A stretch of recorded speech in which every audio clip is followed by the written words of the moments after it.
the key evolutionary development that produced language was actually rather simple and quick, and that really the fundamental idea of language may come down to one or two things, something I think you've embodied called the minimalist principle, something called merge, which we may get to. But maybe you want to explain why you think that from an evolutionary perspective. Well, actually, there's a huge literature on something called evolution of language, which is a very curious phenomenon. For one reason, because the subject doesn't exist. Languages don't evolve. They may change, but they don't evolve. What evolves is the capacity for language. That's quite a crucial difference. The capacity for language is something in your head, every human head. Now, we know a few things about the evolution of this capacity, very little. One thing which we know with a high degree of confidence is that the capacity for language is identical or virtually identical across all humans.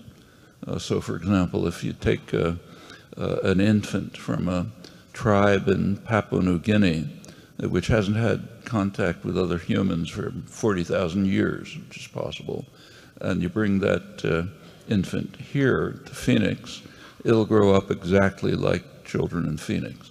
It'll speak the same language, it'll become a quantum physicist, whatever, you know, maybe, if it's unlikely.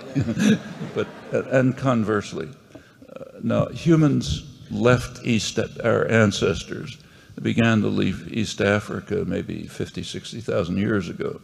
So what that tells us is in that period, there has been no evolution of the language capacity. It's exactly what it was then, and maybe some time before. Now, the second fact, which is a plausible speculation rather than firmly established, is that if you go back shortly before that, there's no evidence for language at all. The evidence in this case is archaeological, and what it shows is that there's a kind of a sudden burst of creative activity in one line of the many hominin species that were around, our ancestors. And you see it in the construction of complex tools and evidence for the existence of complex social organizations, symbolic representation, even pretty fantastic symbolic art, measurement of celestial events, maybe by phases of the moon and so on. All of this happens in a very short time from an evolutionary point of view.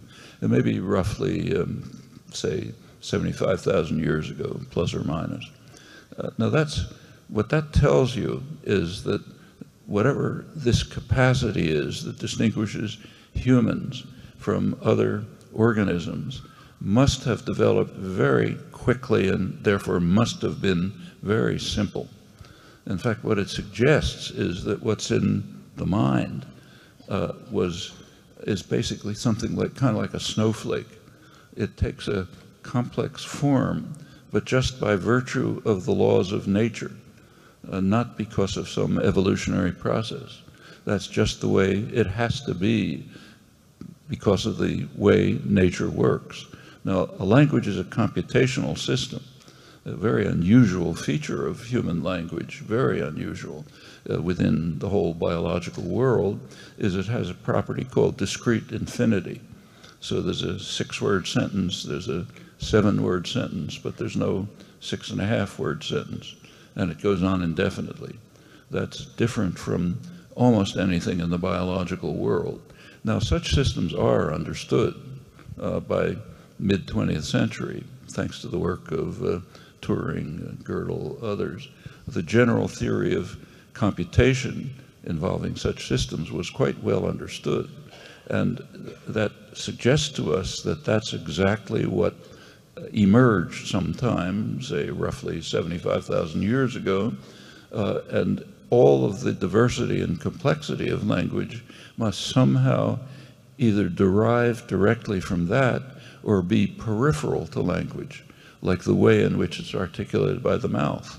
The sensory motor system has been around for hundreds of thousands of years, and our effort to take this internal snowflake and get it out of your mouth is a complicated process, and it's pretty well understood by now that that's where that external process, really peripheral to language, is where the complexity and diversity of language resides. Also, its mutability, that changes quite easily. When you learn a language, that's what you learn. You don't learn the internal principles that determine the meaning and structure of expressions. One of the reasons you don't learn that is there's no data for it. The child is not presented with any evidence for that. What you are presented with evidence for is things like pronunciation, word order, what are morphological paradigms. Do you express plural or don't you express it? Things like that. That's what you have to learn, but it's all external to language. The internal part, what probably evolved, say, in that brief window, must be something extremely simple and invariant. Same for all language.